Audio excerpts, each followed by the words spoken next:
In any case, the terms, actually in all of this, the terms are not really what's so important. It's really working out the concept and then the terms really come by themselves.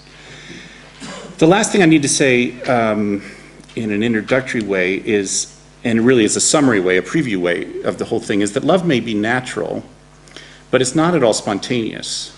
Or rather, the forms of love are not spontaneous. It seems to me that love requires organization or training.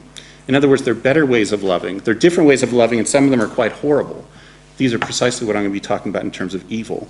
So what we need is a kind of guide or training in love. And that's the kind of thing I want to talk about.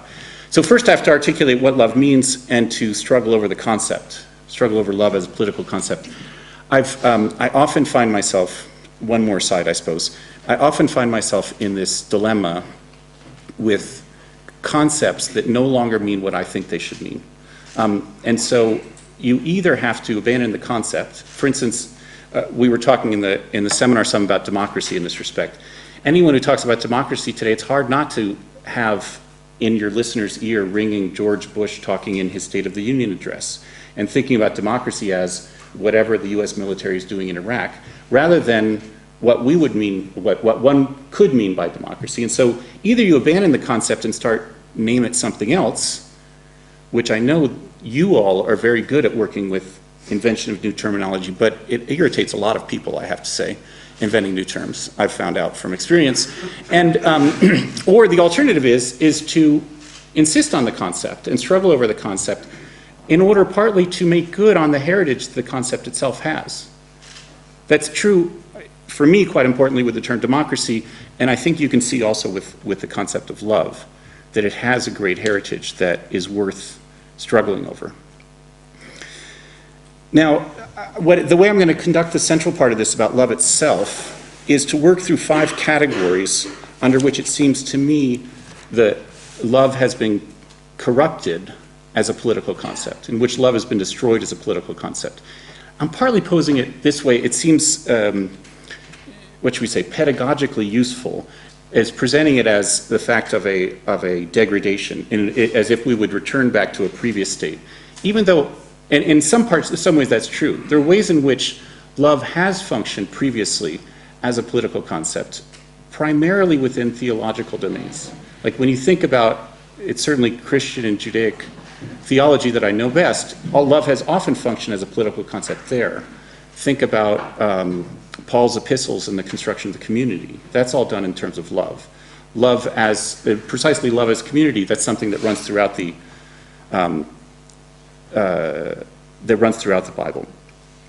It's true, though, that even though I'm presenting it as ways in which love has been destroyed, I don't mean to return to some past notion of love. It's really a kind of, the argument is the form of a kind of return to where we've never been, a return to a love that hasn't yet been realized. In any case, though, that's the organization that for each category, what I'll do is suggest the ways in which I think love has been destroyed as a political concept, and then point to ways in which it could be restored in each of these 5 categories. So it'll give you like 1A, how it's been destroyed, 1B, how it can be restored, 2A, 2B, 2, okay, you got it. I should also say before starting, as a kind of apology, this isn't really an argument I have. I'm not yet to the level of an argument. It's more like an annotated bibliography to see the way different literatures and different types of scholars are and have been working on this same idea, or what it seems to me is this idea of love as a political concept. Okay, here I go then to start, which is the central and main portion. So it seems to me the first way in which love has been destroyed as a political concept is by being closed within the couple and the family.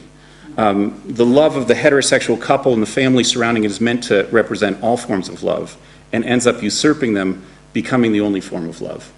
This, of course, you have from popular culture, I think, all the time. This is the normal way that Hollywood presents love within the couple or the family. I would argue also, but I'd be interested to hear, because there are many in the room much more familiar with psychoanalysis than I. It seems to me that psychoanalysis in general, at least certain main currents of it, cannot think love except in the couple and the family. The people I'm thinking of are Freud, Lacan, Zizek, Badiou. It seems to me at least these 4, it seems to me that they can only think love in the couple and the family. I think I could skip, because I know that you all are enough familiar with this, a section about going through Freud's case studies, just as an example of this, how all questions of fear and love, of course in this case studies fear and love are closely related. For each of the patients, Freud always comes back to the father. You know, we have the wolf man, it turns out that the wolves represent the father. The rat man, it turns out that the rat represents the father. We have President Schreber, it turns out that not only is the son his father, it turns out that also this Flechsig at the clinic, he turns out to be his father too.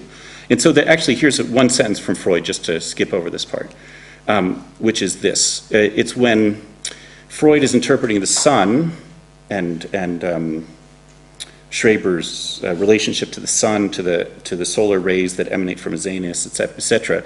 And so the sun has a central role in Schreber's delusions, and Freud writes, "The sun, therefore, is nothing but another sublimated symbol for the father, and in pointing this out, I must disclaim all responsibility for the monotony of the solutions provided by psychoanalysis." It's exactly the monotony that bugs me. It's the mommy, daddy, me, or this is the Deleuze-Guattari thing, which is that love in the family and all other love is a derivation or sublimation or projection precisely of that, of love closed in the family and in the couple. I'm hesitant in that because I think I'm a bit, what should we say, excessive with that claim about psychoanalysis, but it nonetheless seems to be partly true. Here's the more substantial way, though, for this first way in which love is destroyed as a political concept, which is that love being closed in the family and in the race.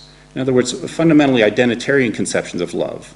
You could think of either love defined by genetics, or more generally, what seem to me racist notions that one should love most those closest, the family or the race, and then those in the next circle of proximity, and so forth, so that one loves least those furthest away socially or geographically.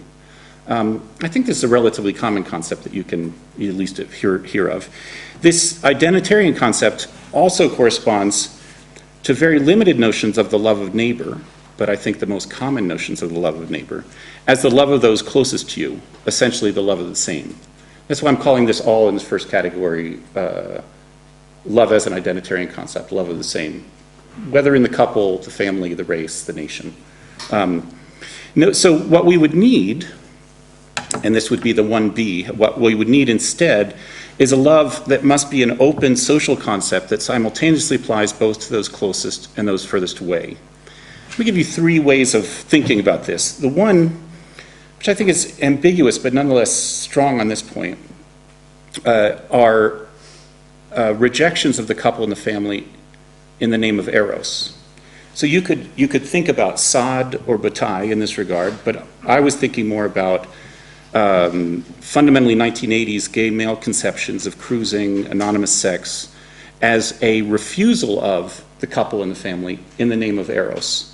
The people I'm thinking of, for instance, the novels or the writings of David Wojnarowicz, Jean Genet's novels, Leo Bersani's books. In fact, here's an example from Leo Bersani's book Homos, where he's reading Genet's funeral rites, in which the protagonist and his lover toward the end of the novel are on the roof of a building having sex, both facing in the same direction because they're not facing each other, closed in the couple. Their love is instead both shooting out to the stars. This is Genet's formulation, which Bersani uses as a notion of the rupture of the closure in the couple and the openness of love towards the outside. Another way of approaching this, well, here's a second one that's just very close to this, because those in the seminar we had talked about it a little bit in these days, which is Deleuze and Guattari were very excited about this biological example of wasps and orchids. And the thing that they get excited about is that certain orchids give off the pheromones, sexual pheromones of the female wasp to attract, and that male wasps are attracted. And moreover, the orchid is shaped like the sex organs of the female wasp.